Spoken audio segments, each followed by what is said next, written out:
Hello, my friends. Welcome back. We're going to keep reading Ella Enchanted by Gail Carson Levine, and we're going to pick it back up at chapter 13. So the last time that we had read, Ella had decided to run away from finishing school to go to a giant's wedding to hopefully find Lucinda, the fairy who had cursed her, and see if she could get her to reverse the curse. So let's see what happens next. I slipped through the sleeping house as silently as a needle through lace. Outside, I waved farewell to the sleeping topiary. As I walked, the sky lightened.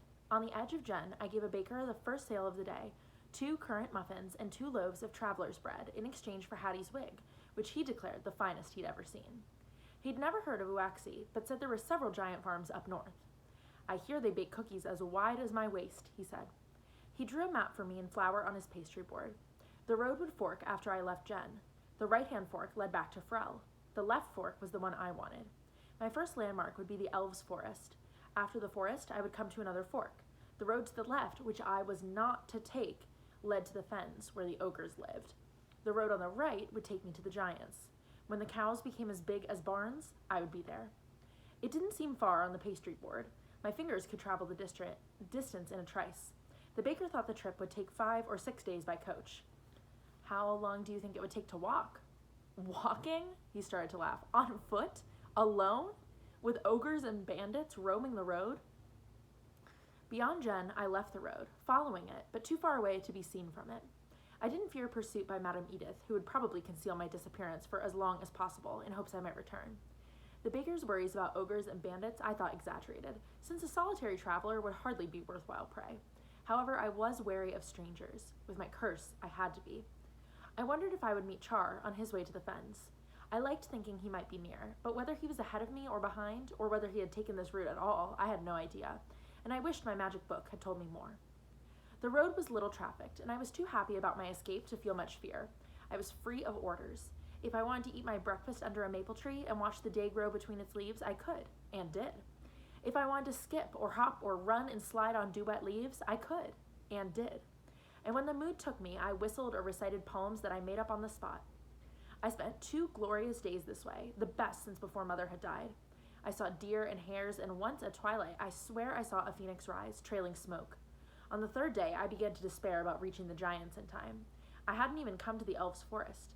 If I had any chance of getting to the wedding, I should have passed the forest on the 2nd day, unless the baker had been mistaken about the distance from the forest to the giants. Perhaps they were much closer to each other than he thought. On the 4th day, I finished my last bit of traveler's bread. The land changed to sandy fields and low scrub, and I began to despair about reaching the giants before the newlyweds celebrated their 1st anniversary.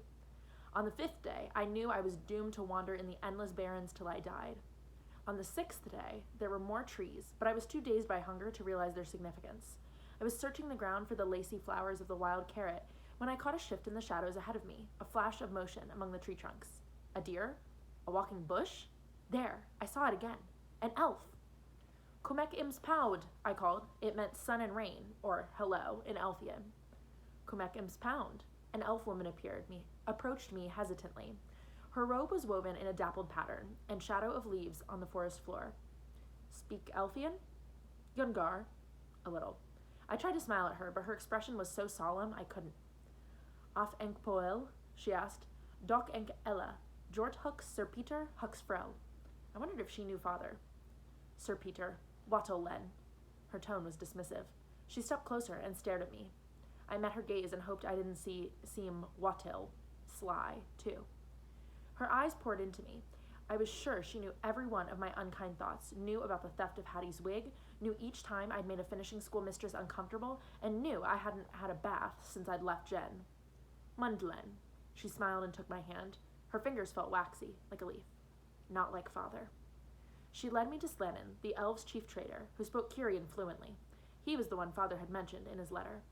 He confirmed that the baker's map was accurate. I didn't say anything, but my face must have shown how bitter my disappointment was.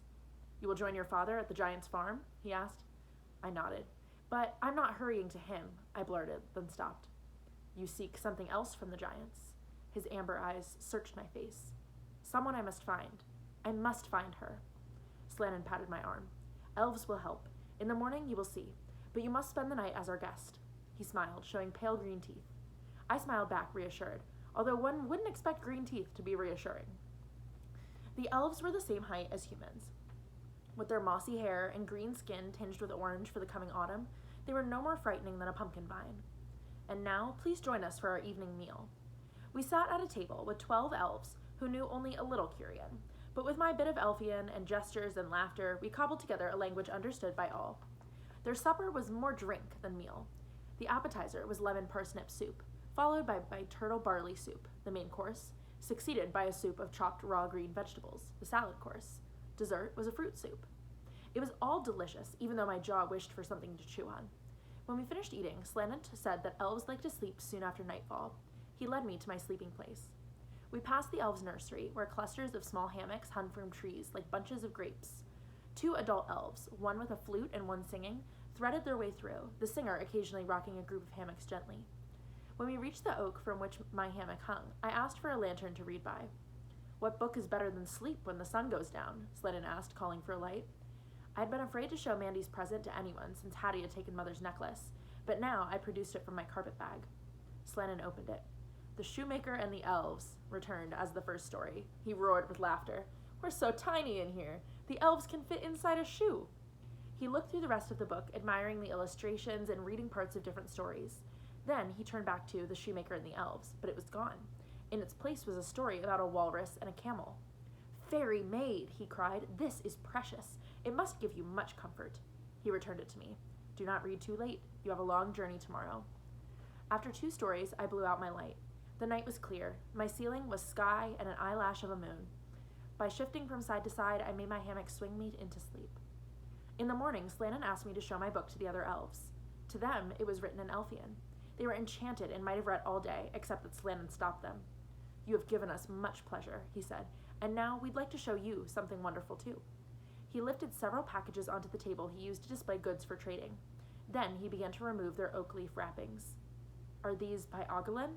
I asked when a bit of pottery emerged. "You've heard of him," Slannon said, sounding pleased. "Yes, he made them." A nut dish was unwrapped first. Modeled in the shape of a centaur, it rested on the table, but was in motion nonetheless. More than in motion, the centaur was motion. His head thrust into the wind, his arms hugged his form, his mane and tail streamed back, and without moving, such was Ogulin's skill, his legs beat the ground. Next came a dragon-shaped coal scuttle that glowed gold and orange. Somehow the air shimmered around its foot-long flame. Its ruby eyes were windows to an interior furnace.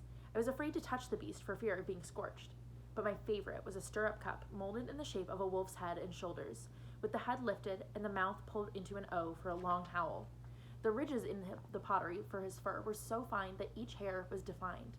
I felt the tension in his shoulders where the cup ended, and I imagined the rest of him, sitting, but erect, with excitement running through him from his big paws to the end of his plumy tail. I loved his howl, which I could both hear and feel, long and plaintive, woebegone and heartsore, filled with yearning for what used to be and for what would never come again. "He's beautiful. They're all beautiful. They don't look as though someone made them. They look born." Slannon began to wrap the pieces up again. I hated to let them go. "Wrap this one last, please." I touched the wolf's nose. When he finished, Slannon handed the package with the wolf to me. "It's for you." Father had made clear that an Ogulin was worth a great deal. "I can't accept such a valuable gift," I said in my best manners mistress manner, but my hands closed around it. "You have," Slannon said, smiling. "We like to give our best pieces away sometimes, when we find people who love them." "Thank you." "Don't cry." Slannon gave me a green handkerchief. He looked at me consideringly. "Sir Peter is a witty man and a shrewd trader, but if he had admired our things as you do, we would have been gladder to let him have them. But he told me that you are the best potters." "He should have told us. How can I exchange this gnomish copper stewpot for 2 such paltry vases?" he'd say. "The workmanship doesn't compare," he'd say. And Father had thought Slannon a poor trader. My gift was packed on a fat pony along with enough food to last until I reached my destination. More elvish generosity, although the pony was alone. "Vilb ol pes wado," Slannon said in parting. "Stay in the shade. With any luck, you will reach the giants in 3 or 4 days." But I had no luck. So it sounded like things were looking up for Ella until that very last sentence. So tomorrow when we read chapter 14, we will find out what went wrong. I'll see you guys then.